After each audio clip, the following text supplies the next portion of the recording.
Bonjour amis astrophiles, je suis ravie de vous retrouver pour ce nouveau podcast concernant bien la pleine lune, prochaine pleine lune, première pleine lune de l'année astrologique, donc pleine lune qui va se dérouler dans le signe de la Balance, régie par Vénus, Vénus en Taureau qui formera un carré à Pluton. Et puis, cette pleine lune, comme vous allez le voir hein, sur la carte que je vais vous présenter, sera aussi au carré de Jupiter. Jupiter en Cancer, régi par la Lune, Lune en Balance, Balance régie par Vénus, carré Pluton. Donc, c'est une lune, une pleine lune qui va évoquer, bien sûr, ce que l'on peut dire en termes de tension, de conflits potentiels, mais pour je dirais, destruction pour une régénération. Alors, cette pleine lune, donc première de l'année, hein, année astrologique, bien entendu, hein, qui a commencé avec l'équinoxe, nous avons ici donc des éléments de tension, comme vous pouvez le constater. Alors, bien sûr, comme toute pleine lune, il y a une opposition des deux luminaires, hein, Lune et Soleil. Le Soleil est en Bélier, conjoint Saturne. En tout cas, il y a une proximité. La conjonction n'est pas exacte, mais vous avez peut-être écouté mon podcast concernant la conjonction Lune-Saturne, Soleil-Saturne, pardon, pour en effet mesurer combien cette rencontre a son importance. Donc, nous avons ici, dans le signe du Bélier, Neptune, Saturne, Soleil, Chiron. Et puis, le maître du Bélier, Mars, en Poisson, maître des Poissons, Neptune en Bélier. Vénus, planète maîtresse donc de la Lune, et comme vous voyez ici, la Lune est bien sûr opposée au Soleil, mais aussi à Saturne et Neptune, et au carré de Jupiter. Jupiter qui a repris sa marche directe, qui est toujours sur les degrés où il est stationnaire, on va dire, le 15e degré. Et ici, nous avons en effet eh bien, un carré. Carré Jupiter-Lune et forcément carré Jupiter-Soleil. Il n'est pas inscrit ici, mais il y a un carré également. Donc, un aspect de tension entre ces deux planètes, Lune et Jupiter. Jupiter régi par la Lune en Balance régie par Vénus, ici en Taureau, qui est en domicile. Donc, Taureau, signe vénusien, et comme vous le voyez ici, eh bien, qui forme un carré à Pluton. Pluton régi par Uranus, et Uranus, ici, forme, vous voyez le trait jaune, un sesqui carré, 135 degrés, donc un aspect que l'on évoque comme un aspect de liberté de confrontation. Donc, vous voyez, nous avons des éléments qui sont intéressants à examiner, à interpréter, et puis bien, Uranus, hein, qui est la planète maîtresse de Pluton. Alors, ici, et bien entendu, cette pleine lune parle de tension émotionnelle, d'équilibrage, rééquilibrage relationnel nécessaire. Hein, Saturne en bélier, axe bélier-balance. Bélier, le soleil, donc doublement, je suis là, j'exprime mon potentiel, je suis... euh, oui, c'est le premier signe de la roue du zodiaque, avec le soleil dans ce premier signe qui parle de moi, et la balance des autres, la relation. Donc, mise en évidence potentielle d'un déséquilibre et de la nécessité de rééquilibrer un lien, une relation dans votre existence. Alors, relation à vous-même, relation à quelqu'un d'autre, relation à quelque chose qui peut générer une forme de dépendance. Et je vais y revenir. Donc ici, nous avons une mise en évidence d'un déséquilibre, de notions de liberté, de lutte, de confrontation, qui sont au cœur, en effet, je dirais, de la conversation des planètes entre elles, pour cette pleine lune.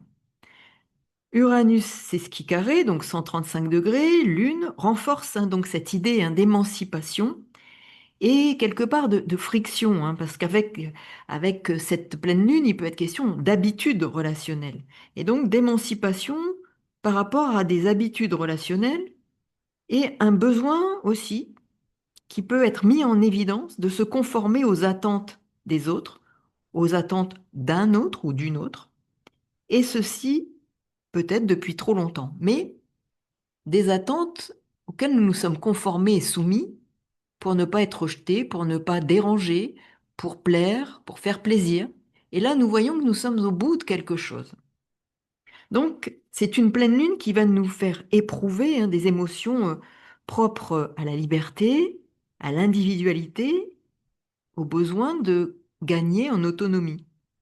Et il y a une lutte qui s'opère pour ici lâcher prise, abandonner ce qui faisait frein, afin ici, je dirais, d'affirmer sa volonté. Alors, c'est important de considérer ces énergies dans votre existence concrètement, de prendre le temps d'examiner ce à quoi ça peut correspondre et ce que ça vous évoque sans y mettre trop de mental. Laissez venir, qu'est-ce que ça évoque? Ici, l'on mesure qu'il peut y avoir friction, tension, mais la clé, c'est la persévérance et le courage. Alors, cette pleine lune va nous demander, en effet, de reconsidérer certaines relations, certains liens. Ça peut être la relation à soi-même, hein. Ça peut être à l'autre, à d'autres, je le disais aussi, à quelque chose de particulier, mais aussi à soi-même. Réévaluer la qualité de ses relations, de ses liens, et de regarder la vérité en face, comme un miroir, hein. C'est en quelque sorte une pleine lune qui évoque un miroir dans lequel on peut se projeter pour essayer de comprendre où se situe la difficulté dans le lien, la relation. Alors, les faux semblants, les liens qui sont entretenus par obligation, contrainte, habitude, vont être ici potentiellement remis en question. Ceux qui sont, par exemple, aussi des liens distendus avec le temps, vont être reconsidérés. N'oublions pas que Jupiter est au carré, Jupiter est en cancer, maîtrise, maîtrisé par la Lune. Donc, il est régi par la Lune. Donc on voit bien ici que c'est doublement important. Jupiter, Cancer, régi par la Lune, il y a un renforcement, une loupe qui est posée sur la vie relationnelle, émotionnelle et ses liens à travers des situations concrètes, hein. Donc, nous avons ici ce carré aussi au Soleil, Soleil en Bélier, maîtrisé par Mars en Poisson,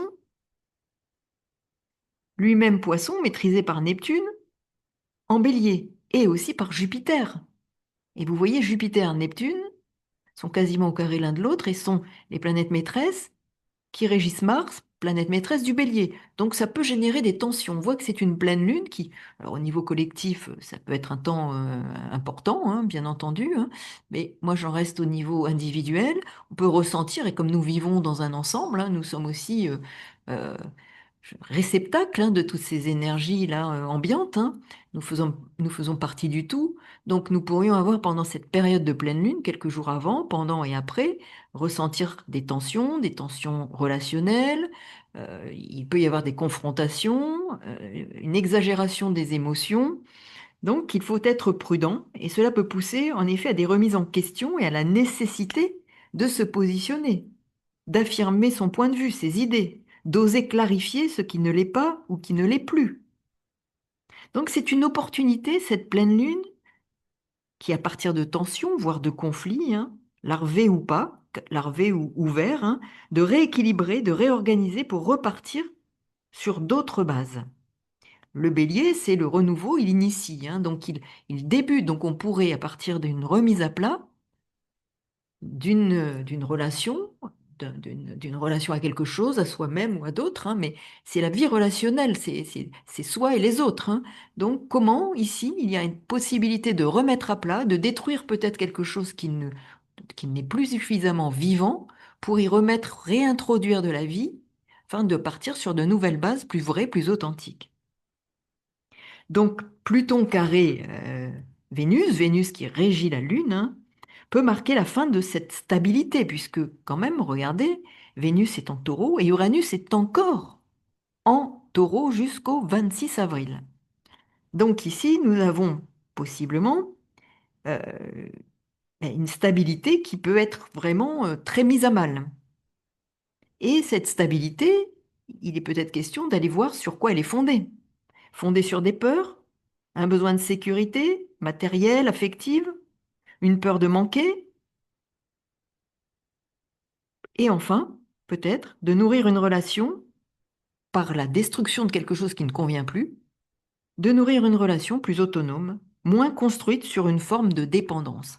Parce qu'il va être question d'aller voir véritablement si, dans une relation, à quelque chose, à quelqu'un, aussi à une idée, hein, on peut être dépendant de quelque chose, à une forme pensée qui nous pousse à une forme de dépendance et qui nous sécurise par cette dépendance à ce lien, cette relation, et donc d'aller vers quelque chose de plus vrai, de plus équilibré, de plus juste, de plus authentique. C'est ce que nous suggère cette pleine lune, hein. Alors les émotions pourront être exagérées, hein, il sera important d'essayer de trouver un équilibre entre besoins émotionnels et raison, entre peur du rejet, peur du manque, ou aussi entre un ressenti d'injustice, hein, qui pourrait pousser à réagir vivement, à surréagir, car une blessure est réveillée par les circonstances. Blessure réveillée par les circonstances. Chiron en bélier. Maître du bélier, Mars, poisson. Il peut y avoir une réaction émotionnelle vive, hein, parce que confronté à une situation qui fait monter, qui pousse à la colère, à la réaction vive, hein, parce qu'on se sent, la blessure est réveillée. Donc, ressenti d'injustice, les relations connaissent une phase potentielle ici de déséquilibre pour un rééquilibrage. Et ça peut être aussi hein, la relation à soi-même. Quelque chose qui, dans nos habitudes par rapport à la relation qu'on entretient à soi-même, qui est fondamentale après pour rentrer en relation avec l'autre, hein, appelle à être plus authentique avec soi-même, à baisser les masques. Et j'ai évoqué dans une précédente vidéo la question de faire tomber les masques. Quel compromis avons-nous fait par peur d'être rejetés, par exemple? C'est l'occasion d'aller mettre la lumière sur cela avec une pleine lune comme celle-ci. Quel compromis pour, justement, par crainte de ne pas être conforme aux attentes projetées sur nous? Quel faux semblant avons-nous nourri? Et je reviens au Pluton carré à Vénus, qui maîtrise la Lune. Et Pluton qui vient arracher ce qui doit l'être, purger ce qui doit l'être, pour une relation plus vraie à soi-même ou à l'autre, et à l'autre, ou à l'autre. Mais qui? Qui est cet autre dans votre existence? Il faut être à l'écoute, observer. Et quand vous écouterez ce podcast, cela peut venir et vous avez à considérer ce que vous allez ressentir là, pour comprendre quelle est cette relation qui n'est peut-être plus suffisamment équilibrée et juste. À qui ou à quoi, car cela peut être une relation à quelque chose dont on est dépendant. Quelle relation de dépendance entretenons-nous avec qui et relations de dépendance qui peuvent entraver notre processus d'évolution, après sans doute lui avoir été nécessaire pendant un temps, hein. Il a construit, il a contribué à la construction de notre ego pour nous défendre contre certaines difficultés et pour dépasser ces difficultés. Mais là, il est question eh bien de passer à autre chose. Pas question de renier, mais il est question de passer à autre chose. Maintenant, il est question de regarder tout cela en face pour comprendre ce qui doit être rééquilibré, exister, être vrai, plus aligné avec ce pourquoi notre âme s'est incarnée. L'autre est en quelque sorte notre miroir. La relation sert de miroir. Quelle relation est la plus prégnante actuellement dans votre vie?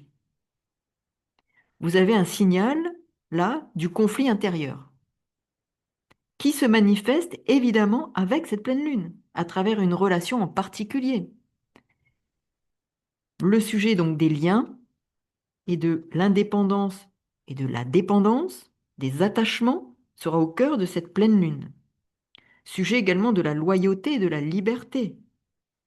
Le soleil en bélier, maître du lion, axe lion-verseau, Pluton est en verseau, loyauté, dépendance, indépendance, liberté. Comment oser s'accorder plus de liberté? Le bélier est un signe de liberté, comme aussi le verseau, mais aussi les gémeaux, la balance, hein. Nous sommes ici dans une dimension qui évoque l'indépendance, la liberté, mais aussi les liens, l'attachement, comment euh, faire en sorte de créer une harmonie entre ce besoin d'exister, d'affirmer son autonomie et d'être en lien quand même, et quoi qu'il en soit, de façon nécessaire pour être avec les autres et créer du lien, tout en respectant son identité, sa légitimité, son droit à exister. Comment oser s'accorder plus de liberté d'être dans une relation, sans crainte d'être rejeté, tout simplement parce que nous ne sommes plus tout à fait le même ou tout à fait la même qu'au début de cette relation. Mais par habitude, nous conservons le lien, ou plutôt maintenons la même nature de lien. Donc je dis bien, il n'est pas question de rompre, mais de faire évoluer la nature et la qualité de ce lien pour être plus authentique, plus aligné avec ce que nous sommes devenus. C'est pourquoi cette relation, parfois, ne nous nourrit plus. Nous restons enfermés dans une attitude que nous avions il y a 5, 10, 15, 20 ans. Donc c'est sclérosé, c'est enfermant. Une relation est enfermante à ce titre-là. Mais autorisons-nous à sortir de ces habitudes qui peuvent bousculer la relation, mais pourtant nécessaires pour exprimer ce que nous sommes. Car une relation, si nous n'exprimons pas ce que nous sommes, c'est une relation faite de faux semblants, qui n'est plus authentique. Donc comment faire accepter aussi à l'autre ce que nous sommes devenus sans pour autant être rejetés? Il peut y avoir une crainte. Donc vous voyez, il peut y avoir des enjeux de cet ordre-là. Donc il n'est pas forcément question de rompre, mais de faire évoluer la nature et la qualité de lien, oser exprimer son point de vue, oser dire et exprimer sa différence, sans crainte d'être rejeté. C'est ne plus se soumettre à des fonctionnements par habitude, même si l'on est conscient que cela ne nous convient plus, mais parce que l'on craint de décevoir. Pluton au carré de Vénus en taureau va détruire les liens, les valeurs qui ne sont plus authentiques, qui ne sont plus vivantes, vivaces, qui maintiennent dans une sorte de dépendance à l'image que l'on veut donner aussi de soi, par peur d'être rejeté si l'on montre une autre face de qui l'on est. Et ça nous demande de gagner en confiance. Les relations de dépendance affective et matérielle vont apparaître au grand jour à travers potentiellement un manque, voire des pénuries au niveau collectif, hein, c'est envisageable, hein, pour que l'on comprenne ce à quoi nous sommes dépendants, à quoi nous attachons notre sécurité, alors qu'il faut construire une plus grande autonomie, une sécurité intérieure, afin d'être plus vrai, plus authentique, plus libre, plus autonome, et non pas procéder par compromis, voire compromission, par peur, par attachement, par dépendance. Donc regardez où vous êtes sur le réel, la vérité, vos véritables choix, où vos relations de dépendance existent par peur, et cette pleine lune fait appel au courage et à l'authenticité. Donc il est question de trancher et de rompre avec l'ambiguïté. Ambiguïté vis-à-vis de soi-même d'abord, pour rompre l'ambiguïté vis-à-vis de l'autre. Donc je vous souhaite une très belle pleine lune, riche d'évolution. Soyez conservez patience et prudence, hein, et en tout cas persévérance et courage. Ça peut bousculer. À très bientôt. N'oubliez pas donc les petits pouces et les commentaires. Et puis, je vous rappelle que je propose un webinaire sur Uranus en Gémeaux. Donc, Uranus en Gémeaux, d'Uranus en Gémeaux pour 7 ans à partir du 26 avril. Donc, la signification, le cheminement, les cycles d'Uranus, le cycle d'Uranus et la signification de Uranus en Gémeaux au niveau collectif et aussi individuellement en fonction des maisons. Voilà, donc c'est un webinaire qui aura lieu le 19 avril, dimanche 19 avril, de 9h30 à 11h30. Et si vous voulez en savoir plus sur les conditions d'accès à ce webinaire, eh bien, sous la vidéo, dans la barre de description, vous avez mon adresse mail. À très bientôt pour de nouvelles aventures astrales. Merci pour votre écoute. Au revoir.